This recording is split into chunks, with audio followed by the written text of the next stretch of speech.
Hi friends, ಎಲ್ಲರಿಗೂ ನಮಸ್ಕಾರ. ಇವತ್ತು ನಾನು ಜೀರಾ ರೈಸು ಮತ್ತು ದಾಲ್ ತಡ್ಕ ಹೇಗೆ ಮಾಡೋದು ಅಂತ ಹೇಳ್ಕೊಡ್ತೀನಿ. ಬನ್ನಿ ಅದಕ್ಕೆ ಏನೇನು ಬೇಕು ಅಂತ ನೋಡ್ಕೊಂಡು ಬರೋಣ.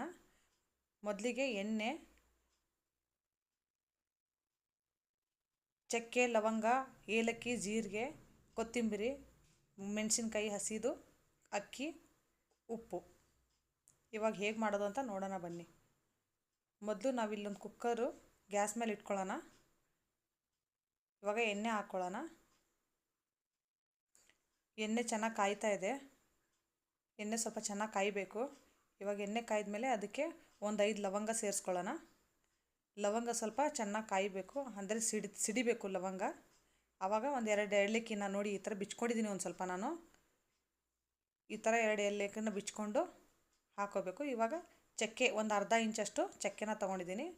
ಒಂದು 2 ಟೀ ಸ್ಪೂನಷ್ಟು ನಾನು ಇಲ್ಲಿ ಜೀರಿಗೆನ ತೊಗೊಂಡಿದ್ದೀನಿ. ಜೀರಿಗೆನ ಸ್ವಲ್ಪ ಗೋಲ್ಡನ್ ಕಲರ್ ಬರೋವರೆಗೂ ಫ್ರೈ ಮಾಡ್ಕೋಬೇಕು. ನೋಡಿ ಈ ಥರ ಬರಬೇಕು ಕಲರು. ಈ ಥರ ಬರೋವರೆಗೂ ಫ್ರೈ ಮಾಡ್ಕೋಬೇಕು. ಇವಾಗ ನಾನಿಲ್ಲಿ ಉದ್ದುದಕ್ಕೆ ಒಂದು 4 ಹಸಿಮೆಣಸಿನ್ಕಾಯಿನ ಕಟ್ ಮಾಡಿದ್ದೀನಿ. ಇವಾಗ ಇದನ್ನು ಸೇರಿಸ್ಕೊಂಡಿದ್ದೀನಿ. ಹಸಿಮೆಣಸಿನ್ಕಾಯಿನ ನೋಡ್ಕೊಂಡು ಹಾಕ್ಕೊಳ್ಳಿ, ಯಾಕಂದರೆ ನಾವು ದಾಲ್ ತಡ್ಕದಲ್ಲೂ ಮೆಣಸಿನ್ಕಾಯಿನ ಯೂಸ್ ಮಾಡ್ತೀವಿ. ಇವಾಗ ನಾನಿಲ್ಲಿ 2 ಗ್ಲಾಸ್ ಅಕ್ಕಿ ತೊಗೊಂಡಿದ್ದೀನಿ. ನಿಮ್ಗೆ ಎಷ್ಟು ಬೇಕೋ ನೀವು ಅಷ್ಟು ಕ್ವಾಂಟಿಟಿಲಿ ಮಾಡ್ಕೋಬೋದು. ನನಗಿಲ್ಲಿ 2 ಗ್ಲಾಸ್ ಅಕ್ಕಿ ಬೇಕು, ನಾನು 2 ಗ್ಲಾಸ್ ಹಾಕ್ಕೊಂಡಿದ್ದೀನಿ. ನೀಟಾಗಿ ಇವಾಗ ಈ ಅಕ್ಕಿನ ಎಲ್ಲ ನೀಟಾಗಿ ಜೀರಿಗೆ ಜೊತೆ ನೀಟಾಗಿ ಮಿಕ್ಸ್ ಮಾಡ್ಕೋಬೇಕು. ನೋಡಿ ಈ ಥರ ನೀಟಾಗಿ ಎಲ್ಲನೂ ಮಿಕ್ಸ್ ಆಗಬೇಕು. ಇಲ್ಲಾಂದರೆ ಒಂದೇ ಕಡೆನೇ ಜೀರಿಗೆ ಉಳ್ಕೊಂಡ್ಬಿಡುತ್ತೆ. ಅದಕ್ಕೆ ಆವಾಗ ಚೆನ್ನಾಗಿರಲ್ಲ, ವೈಟ್ ರೈಸ್ ಥರ ಕಾಣುತ್ತೆ. ಅದಕ್ಕೆ ಇವಾಗ ನೋಡಿ ಎಲ್ಲ ಮಿಕ್ಸ್ ಆದಮೇಲೆ ಇವಾಗ ನಾವು ನೀರು ಸೇರಿಸ್ಕೊಳ್ಳೋಣ. ನೀರಿಲ್ಲಿ ನನ್ನ ಅಂದಾಜು ಮೇಲೆ ನಾನು ಹಾಕ್ಕೊತಾ ಇದ್ದೀನಿ.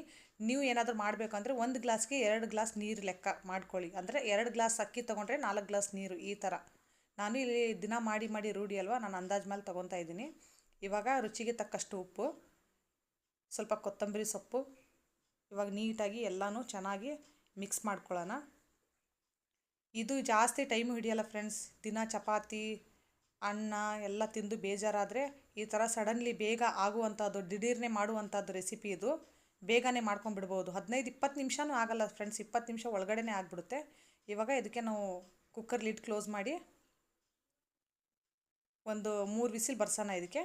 ಇವಾಗ ಅದು ವಿಸಿಲ್ ಬರೋವರೆಗೂ ನಾವಿಲ್ಲಿ ದಾಲ್ಗೆ ರೆಡಿ ಮಾಡ್ಕೊಳ್ಳೋಣ. ದಾಲ್ಗೆ ಬೇಕಾಗಿರೋದು ತೊಗರಿಬೇಳೆ, ಕಡಲೆಬೇಳೆ, ಆಮೇಲೆ ಶುಂಠಿ ಬೆಳ್ಳುಳ್ಳಿ ಪೇಸ್ಟು, ಎಣ್ಣೆ, ಅರಿಶಿನ, ಜೀರಿಗೆ, ಸಾಸಿವೆ, ಕಾಶ್ಮೀರಿ ರೆಡ್ ಚಿಲ್ಲಿ ಪೌಡ್ರು, ಉಪ್ಪು, ಹಸಿಮೆಣಸಿನ್ಕಾಯಿ, ಒಣಮೆಣಸಿನ್ಕಾಯಿ, ಈರುಳ್ಳಿ, ಕೊತ್ತಂಬರಿ, ಟೊಮೆಟೊ. ಇವಾಗ ನಾವೊಂದು ಕುಕ್ಕರಲ್ಲಿ ತೊಗರಿಬೇಳೆನ ತೊಗೊಳ್ಳೋಣ. ನಾನಿಲ್ಲಿ ತೊಗರಿಬೇಳೆ ಎಲ್ಲ ಎಷ್ಟು ತೊಗೊಂಡಿರ್ತೀವೋ ಅದರ ಅರ್ಧದಷ್ಟು ನಾವಿಲ್ಲಿ ಕಡಲೆಬೇಳೆನ ತೊಗೋಬೇಕು. ಯಾಕಂದರೆ 2 ಸಮಾನವಾಗಿ ತೊಗೋಬಾರ್ದು. ತೊಗರಿಬೇಳೆ ಎಷ್ಟು ತೊಗೊಂಡಿರ್ತೀವೋ ಅದರ ಅರ್ಧದಷ್ಟು ಕಡಲೆಬೇಳೆ ತೊಗೋಬೇಕು. ಇವಾಗ ಇಲ್ಲಿ ನಾನು ಒಂದು ಅರ್ಧ ಸ್ಪೂನು ಅರಿಶಿನ ಮಿಕ್ಸ್ ಮಾಡ್ತಾಯಿದ್ದೀನಿ. ಇವಾಗ ಒಂಚೂರು ಆಯಿಲ್ ಹಾಕ್ಕೊಳ್ಳೋಣ. ಸಾಕು, ಇಷ್ಟು ಆಯಿಲ್ ಹಾಕ್ಕೊಳ್ಳೋಣ. ಇವಾಗ ಇದಕ್ಕೆ ನೀರು ಹಾಕ್ಕೊಳ್ಳೋಣ. ನೀರು ಜಾಸ್ತಿ ಹಾಕ್ಕೊಳ್ಳೋಕೆ ಹೋಗಬೇಡಿ, ಜಸ್ಟ್ ಬೇಳೆ ಮುಳುಗಿದ್ರೆ ಸಾಕು. ಸಾಕು, ಇಷ್ಟು ನೀರಾದರೆ ಸಾಕು. ಜಾಸ್ತಿ ಹಾಕಿದ್ರೆ ಒಂಥರ ನೀರು ಆಗಿಬಿಡುತ್ತೆ. ಇವಾಗ ಕುಕ್ಕರ್ ಲಿಡ್ ಕ್ಲೋಸ್ ಮಾಡಿ 2 ವಿಸಿಲ್ ಬರ್ಸೋಣ ಇದಕ್ಕೆ. 2 ವಿಸಿಲ್, ಜಾಸ್ತಿ ಹೊಡ್ಸೋಕೆ ಹೋಗಬೇಡಿ, 2 ವಿಸಿಲ್ ಸಾಕು. ಇಲ್ಲಾಂದರೆ ಬೇಳೆ ಫುಲ್ಲು ಗಂಜಿ ಥರ ಆಗಿಬಿಡುತ್ತೆ. ನೋಡಿ ಫ್ರೆಂಡ್ಸ್, ಇವಾಗ 1 ವಿಸಿಲ್ ಆಯಿತು. ಇನ್ನೊಂದು ವಿಸಿಲ್ ಬರೋವರೆಗೂ ಕಾಯೋಣ. ನೋಡಿ ಫ್ರೆಂಡ್ಸ್, ಇವಾಗ 2 ವಿಸಿಲ್ನೂ ಆಯಿತು. ಇವಾಗ ಇದು ವಿಸಿಲ್ ಆಗಿದೆ. ಆದರೆ ಒಂಚೂರು ಮೇಲೆ ಕುಕ್ಕರ್ ಕ್ಲೋಸ್ ಮಾಡೋಣ ಅಂದ್ರೆ ಟೈಟ್ ಆಗ್ತಾಯಿದೆ. ಎತ್ತಿ ನೋಡ್ತಾ ಇದ್ದೀನಿ. ನೋಡಿ, ಇಷ್ಟು ಬೇಳೆ ಬೆಂದರೆ ಸಾಕು. ಜಾಸ್ತಿ ಗಂಜಿ ಥರ ಮಾಡ್ಕೊಳ್ಳೋಕೆ ಹೋಗಬೇಡಿ. ಇನ್ನೊಂದು, ಯಾವಾಗಲೂ ದಾಲ್ ಮಾಡಬೇಕಾದ್ರೆ ಅಷ್ಟೇ, ಪೂರ್ತಿ ಗಂಜಿ ಥರ ಬೆಣ್ಣೆ ಥರ ಬೇಳೆನ ಬೇಯಿಸ್ಕೋಬಾರ್ದು. ನೋಡಿ ಈ ಥರ ಕಾಣಬೇಕು ಬೇಳೆ. ಆಮೇಲೆ ಅದ್ರ ನೀರೇನಿದೆಯಲ್ಲ ಒಂಥರ ಗಂಜಿ ಥರ ಇರಬೇಕು. ನೀರು ಒಂದು ಕಡೆ ಬೇಳೆ ಒಂದು ಕಡೆ ಆಗೋ ಥರ ಬೇಯಿಸ್ಕೋಬಾರ್ದು. ಈ ಥರ ಆದರೆ ಸಾಕು. ಇವಾಗ ತಡ್ಕಾಗೆ ನಾವು ರೆಡಿ ಮಾಡ್ಕೊಳ್ಳೋಣ, ಅಂದರೆ ಒಗ್ಗರಣೆಗೆ ನಾವು ರೆಡಿ ಮಾಡ್ಕೊಳ್ಳೋಣ. ಮೊದಲಿಗೆ ಫಸ್ಟು ನಾವು ಗ್ಯಾಸ್ ಮೇಲೆ ಒಂದು ಪ್ಯಾನ್ ಇಟ್ಕೊಳ್ಳೋಣ. ಪ್ಯಾನಲ್ಲಿ ಎಣ್ಣೆ ಹಾಕ್ಕೊಳ್ಳೋಣ. ಎಣ್ಣೆ ಸ್ವಲ್ಪ ಚೆನ್ನಾಗಿ ಕಾಯಲಿ. ಎಣ್ಣೆ ಚೆನ್ನಾಗಿ ಕಾಯ್ದ್ಮೇಲೆ ಇದಕ್ಕೆ ನಾವು ನೋಡಿ ಫ್ರೆಂಡ್ಸ್, ಇವಾಗ ಗ್ಯಾಸ್ ಫಾಸ್ಟಲ್ಲಿ ಇಟ್ಕೋಬೇಕು. ಸ್ವಲ್ಪ ಚೆನ್ನಾಗಿ ಎಣ್ಣೆ ಕಾಯಿಸ್ಬೇಕು. ಎಣ್ಣೆ ಹಸಿ ಬಿಸಿ ಇರೋ ಒಗ್ಗರಣೆ ಹಾಕಬೇಡಿ, ಚೆನ್ನಾಗಿ ಎಣ್ಣೆ ಕಾಯಬೇಕು. ಇವಾಗ ಇಲ್ಲಿ ನಾವು ಸಾಸಿವೆ 1 ಸ್ಪೂನು, ಜೀರಿಗೆ 1 ಸ್ಪೂನ್ ಹಾಕ್ಕೊಳ್ಳೋಣ. ಅದೆರಡು ಚೆನ್ನಾಗಿ ಚಟಪಟ ಅಂದಮೇಲೆ ಇದಕ್ಕೆ ನಾವು ಇವಾಗ ಹೆಚ್ಚಿಟ್ಕೊಂಡಿರೋವಂಥದ್ದು ಒಂದು ದಪ್ಪ ಈರುಳ್ಳಿ ಸಣ್ಣಕ್ಕೆ ಹೆಚ್ಕೊಂಡಿದ್ದೀನಿ. ಅದೊಂದು ದಪ್ಪ ಈರುಳ್ಳಿ ಹೆಚ್ಕೊಂಡಿರೋದನ್ನ ಇಲ್ಲಿ ಹಾಕೋಣ. ಸಣ್ಣಕ್ಕೆ ಹೆಚ್ಚಿಟ್ಕೊಂಡಿರಬೇಕು. ಚಿಕ್ಕದಾದರೆ 2 ತೊಗೊಳ್ಳಿ ಈರುಳ್ಳಿ, ದಪ್ಪ ಆದರೆ 1 ತೊಗೊಳ್ಳಿ. ನಾನಿಲ್ಲಿ ದಪ್ಪ ಇತ್ತು, ಅದಕ್ಕೆ ಒಂದೇ ಈರುಳ್ಳಿ ತೊಗೊಂಡಿದ್ದೀನಿ. ಇದನ್ನೆಲ್ಲ ನೀಟಾಗಿ ಮಿಕ್ಸ್ ಮಾಡ್ಕೊಳ್ಳೋಣ. ಇವಾಗ ನೋಡಿ ಈ ಥರ ನೀಟಾಗಿ ಮಿಕ್ಸ್ ಮಾಡ್ಕೋಬೇಕು. ನೀಟಾಗಿ ಮಿಕ್ಸ್ ಮಾಡ್ಕೊಳ್ಳೋಣ. ಇವಾಗ ತಿನ್ನೋಕ್ಕೂ ಇದು ಮಾಡೋಕ್ಕೆ ಎಷ್ಟು ಈಸಿ ಇದೆಯೋ ತಿನ್ನೋಕ್ಕೂ ಅಷ್ಟೇ ರುಚಿಯಾಗಿರುತ್ತೆ ಫ್ರೆಂಡ್ಸ್. ನಿಜವಾಗ್ಲೂ ನೀವು ಒಂದು ಸಲ ಟ್ರೈ ಮಾಡಿ ನೋಡಿ, ತುಂಬ ಚೆನ್ನಾಗಿರುತ್ತೆ. ನೀವೇ ಕಮೆಂಟಲ್ಲಿ ಹೇಳ್ತೀರಾ ಚೆನ್ನಾಗಿತ್ತು ರೆಸಿಪಿ ಅಂತ. ನೋಡಿ ಈ ಥರ ಈರುಳ್ಳಿ ಫ್ರೈ ಆದರೆ ಸಾಕು. ಇಷ್ಟು ಫ್ರೈ ಆದಾಗ ಇದಕ್ಕೆ ನಾವು ಟೊಮಾಟೊ, ಇಲ್ಲಿ ನಾನು ದಪ್ಪ ಇರೋದು 1 ಟೊಮಾಟೊ ತೊಗೊಂಡಿದ್ದೀನಿ. ಚಿಕ್ಕದಿದ್ದರೆ ನೀವು 2 ತೊಗೊಳ್ಳಿ. ಜಾಸ್ತಿ ಟೊಮಾಟೊ ಹಾಕೋಕೆ ಹೋಗಬೇಡಿ, ಹುಳಿ ಆಗಿಬಿಡುತ್ತೆ. ಸಾಕು 1 ಟೊಮಾಟೊ ಸಾಕು. ಈ ಥರ ಟೊಮಾಟೊನ ಈರುಳ್ಳಿನ ಚೆನ್ನಾಗಿ ಮಿಕ್ಸ್ ಮಾಡ್ಕೋಬೇಕು. ನೋಡಿ ಈ ಥರ ನೀಟಾಗಿ ಮಿಕ್ಸ್ ಮಾಡ್ಕೊಳ್ಳಿ. ಇನ್ನೂ ಚೆನ್ನಾಗಿ ಮಿಕ್ಸ್ ಆಗಬೇಕು. ನೀಟಾಗಿ ಸ್ಮ್ಯಾಶ್ ಮಾಡಿ ಚೆನ್ನಾಗಿ. ಒಂದು ಸ್ವಲ್ಪ ಸಾಲ್ಟ್ ಹಾಕಿ, ಇದಕ್ಕೆ ಸಾಲ್ಟು ರುಚಿಗೆ ತಕ್ಕಷ್ಟು ಹಾಕಿ, ಯಾಕಂದರೆ ರೈಸಲ್ಲೂ ನಾನು ಹಾಕಿದ್ದೀನಿ, ಇಲ್ಲೂ ನೋಡಿಕೊಂಡೇ ಹಾಕ್ಕೊಳ್ಳಿ.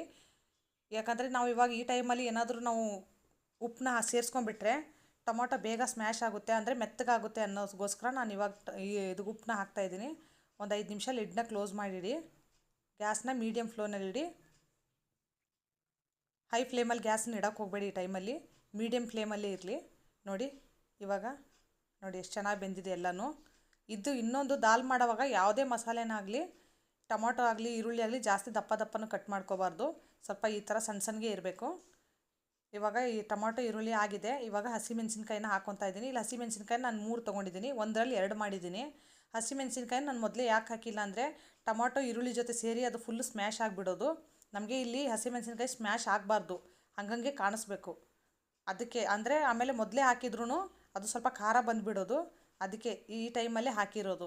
ಇವಾಗ ಚೆನ್ನಾಗಿ ಹಸಿಮೆಣ್ಸಿನ್ಕಾಯಿ ಈರುಳ್ಳಿ ಟೊಮೊಟೊ ಎಲ್ಲ ಚೆನ್ನಾಗಿ ಫ್ರೈ ಆಗಿದೆ. ಈ ಟೈಮಲ್ಲಿ ನಾನು ತರಿಯಾಗಿ ಶುಂಠಿ ಬೆಳ್ಳುಳ್ಳಿನ ಚಚ್ಕೊಂಡಿದ್ದೀನಿ. ಇಲ್ಲಿ ರುಬ್ಬಿಲ್ಲ, ಮಿಕ್ಸಿಗೆ ಹಾಕಿ ಚಚ್ಕೊಂಡಿದ್ದೀನಿ. ಪೇಸ್ಟ್ ಥರ ಮಾಡೋಕ್ಕೆ ಹೋಗಬೇಡಿ. ನೋಡಿ ಇವಾಗ ಕಾಣಿಸ್ತಾ ಇದೆಯಲ್ಲ ನಿಮಗೆ ಈ ಎಲ್ಲ ನೀಟಾಗಿ ಆ ಥರ ತರಿಯಾಗಿ ಶುಂಠಿ ಬೆಳ್ಳುಳ್ಳಿನ ಚಚ್ಕೊಂಡು ನಾನಿಲ್ಲಿ ಬೆಳ್ಳುಳ್ಳಿ 1 ಗಡ್ಡೆ ತೊಗೊಂಡಿದ್ದೀನಿ, 1 ಇಂಚಷ್ಟು ಶುಂಠಿನ ತೊಗೊಂಡಿದ್ದೀನಿ. ಎರಡನ್ನೂ ನೀಟಾಗಿ ಚಚ್ಕೊಂಡು ಮಿಕ್ಸ್ ಮಾಡಿದ್ದೀನಿ. ಹಸಿ ವಾಸನೆ ಹೋಗೋವರೆಗೂ ಫ್ರೈ ಮಾಡಿ ಎಲ್ಲನೂ. ನೋಡಿ ಇವಾಗ ಹಸಿ ವಾಸನೆ ಹೋಗಿದೆ, ಎಣ್ಣೆನೂ ಬಿಟ್ಕೋತಾ ಇದೆ. ಈ ಟೈಮಲ್ಲಿ ನಾನು ಅರ್ಧ ಸ್ಪೂನು ಅರಿಶಿನ ಹಾಕಿದ್ದೀನಿ. ಅರಿಶಿನ ಜಾಸ್ತಿ ಹಾಕಿಲ್ಲ, ಯಾಕಂದರೆ ಬೇಳೆ ಬೇಯಿಸ್ಕೊಳ್ಳುವಾಗೂ ನಾನು ಅರಿಶಿನ ಮಿಕ್ಸ್ ಮಾಡಿದ್ದೀನಿ. ಅದಕ್ಕೆ ಫ್ರೆಂಡ್ಸ್ ಇವಾಗ ನೋಡಿ ಕೊತ್ತಂಬರಿ ಸೊಪ್ಪು ಉದುರಿಸ್ಕೊಂಡಿದ್ದೀನಿ. ಇವಾಗ ಎಲ್ಲನೂ ನೀಟಾಗಿ ಒಂದು ಸಲ ಮತ್ತೆ ಕೈ ಆಡಿಸ್ಕೊಳ್ಳೋಣ. ಇದಕ್ಕೆ ಮೇಯ್ನ್ ಅದೇ ಫ್ರೆಂಡ್ಸ್, ನಾವು ಕೈ ಆಡಿಸ್ತಾ ಇರಬೇಕು, ಸೀದು ಹೋಗಬಾರ್ದು ಏನೂ.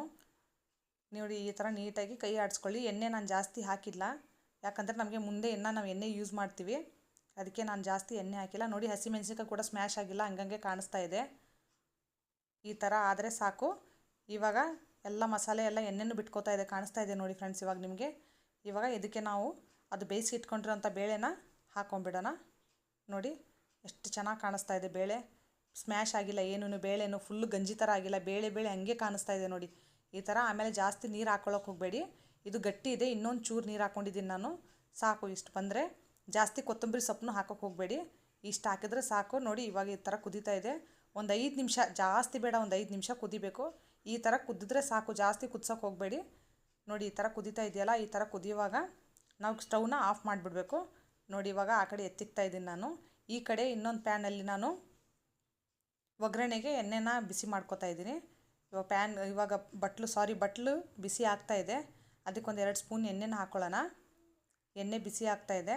ಗ್ಯಾಸ್ ಸಿಮ್ಮಲ್ಲಿ ಇಟ್ಕೊಳ್ಳಿ, ಯಾಕಂದರೆ ಇದು ಒಗ್ಗರಣೆ ಮಾಡ್ತಾ ಇರೋದು. ಅಂದರೆ ಜಾಸ್ತಿ ಹೈ ಫ್ಲೇಮಲ್ಲಿ ಏನಾದರೂ ಇಟ್ಕೊಂಡ್ಬಿಟ್ರೆ ನೀವು ಒಗ್ಗರಣೆ ಸೀದೋಗ್ಬಿಡುತ್ತೆ. ಆಮೇಲೆ ಸಾರ್ದಿರೋದೆಲ್ಲ ಟೇಸ್ಟ್ ಎಲ್ಲ ವೇಸ್ಟ್ ಆಗಿಬಿಡುತ್ತೆ. ನೋಡಿ ಇವಾಗ ಎಣ್ಣೆ ಕಾಯ್ದಿದೆ. ಇವಾಗ ನಾನು ಅರ್ಧ ಸ್ಪೂನು ಸಾಸಿವೆ ಹಾಕ್ಕೊಂಡಿದ್ದೀನಿ. ಇವಾಗ ಅರ್ಧ ಸ್ಪೂನು ಜೀರಿಗೆ ಹಾಕ್ಕೊಂಡಿದ್ದೀನಿ. 2 ಚಟಪಟ ಅಂತ ಇದೆ.